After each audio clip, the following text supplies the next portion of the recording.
Trump denies calling Sessions and Rosenstein Mr. Magoo and Mr. Peepers? Over the weekend, while most of the other living presidents were attending the funeral of Barbara Bush, President Donald Trump was disputing the Washington Post account that he calls Attorney General Jeff Sessions Mr. Magoo and Deputy Attorney General Rod Rosenstein Mr. Peepers. First of all, these are pretty funny jokes, and if I were Trump, I would just take credit for them, because why not? You know, Trump occasionally stumbles on a solid joke in the insult comedy vein he's so fond of, then almost always immediately backs away from it. Embrace your talent, Mr. President. But it's the don't know these characters bit that has caused the most consternation, because, I would posit, there's basically no way a television-addicted baby boomer wouldn't know who these characters are. Hell, it's pretty hard to be a reasonably pop-culture-savvy American over 30, and not have heard the phrase Mr. Magoo in some context, though I'll grant that Mr. Peepers is a more obscure reference. But if you're someone who was born between 1945 and 1955 and who watched a lot of TV as a kid, you probably know who Mr. Peepers is. But I'm getting ahead of myself, because once again, my rather extensive knowledge of American film and television of the mid-20th century proves useful in explaining something the president has done, who could have predicted, etc. Let's answer the most basic questions first.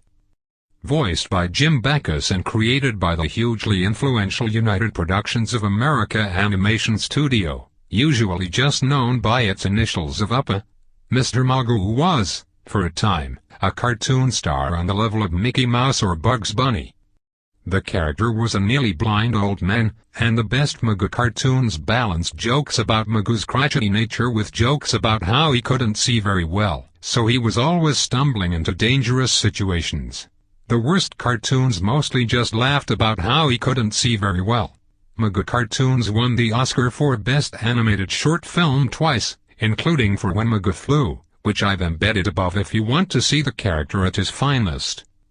UPA was notable for its stripped-down approach to animation, compared to the lusher house style of Disney or the manic pop art of Warner Bros. The characters were beautifully drawn and animated, but UPA got tons of mileage out of the power of suggestion, using shapes and lines to create more abstract backgrounds against which the characters could act out their tales.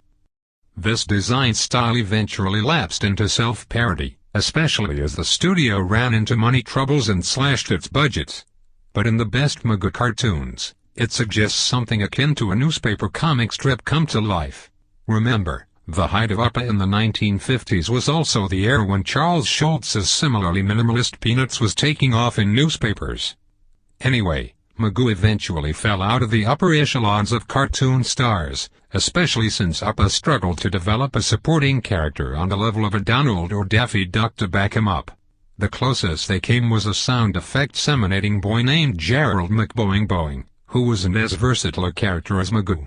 But the fact that he starred in the first full-length animated TV Christmas special 1962's Mr. Magoo's Christmas Carol and has been revived periodically in attempts to make him relevant again, most notably in a 1997 movie starring Leslie Nielsen, makes it really hard to believe Trump has never heard of Magoo.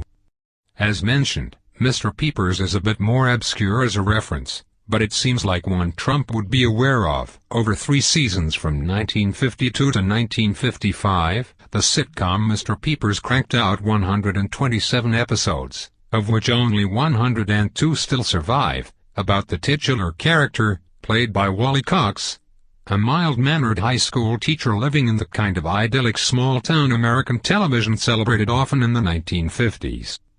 The show is one of the most significant early sitcoms, debuting less than a year after I Love Lucy and standing as one of the first shows to prove that earlier series innovations could be replicated on other shows. It ran for years and years in syndication, where young baby boomers could catch it in reruns.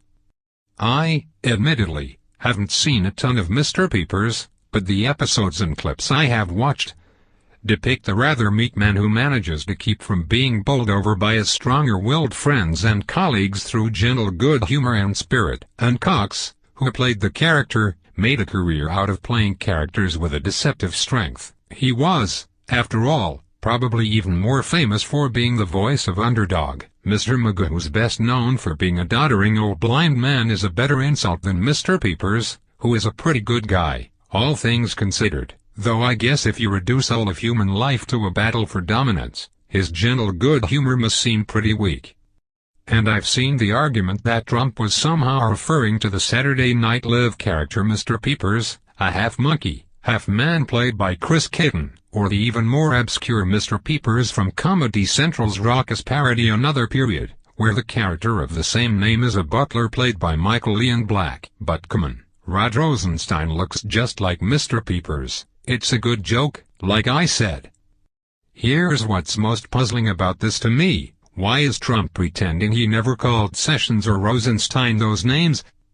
I think it's safe to say that a television-addicted baby boomer, a description very easily applied to the president, would know both Mr. Magoo and Mr. Peepers. Indeed, having been born in 1946, Trump is almost exactly the right age to have had his young brain steeped into pop culture stew where both characters were well-known reference points, like how someone born in 1986 would almost certainly get a reference to Grandpa Simpson or Steve Urkel, to choose a similarly nerdy sitcom character without a long-lasting legacy.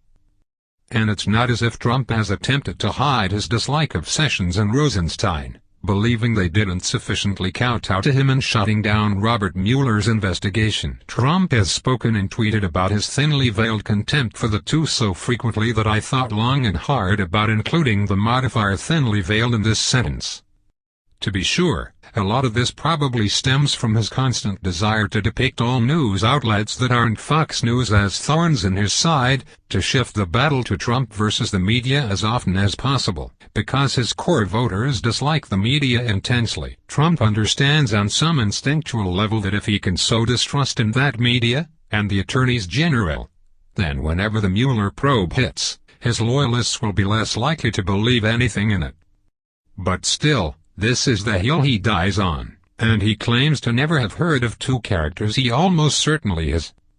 Trump's relationship to the mass media and especially to television is a complicated, occasionally tortured one. He loves it and craves its attention, but he also likes to hit back and seem as if he is bigger than television. He wants so badly to be on TV, but he also wants so badly to be so big that TV needs him more than he needs it. Look at how frequently he frames stories about TV in terms of ratings, which almost always redound to his benefit, even when he doesn't quite understand what he is talking about. I wouldn't dare draw a massive psychological profile from this, but Trump does, occasionally, seem a little embarrassed by just how steeped his brain is in television, at how dependent on it he is, especially because being so reliant on television for entertainment and information marks him as older, as do these references. Maybe some part of his brain can still hear a parent telling him to turn off the TV and come to dinner, or maybe he wants people to think he's cool, but on some level, Trump must intuit that being able to crack extremely accurate Mr. Magoo jokes makes him seem as old and doddering as the former cartoon king. And for a guy who loves narratives of dominance, that won't stand.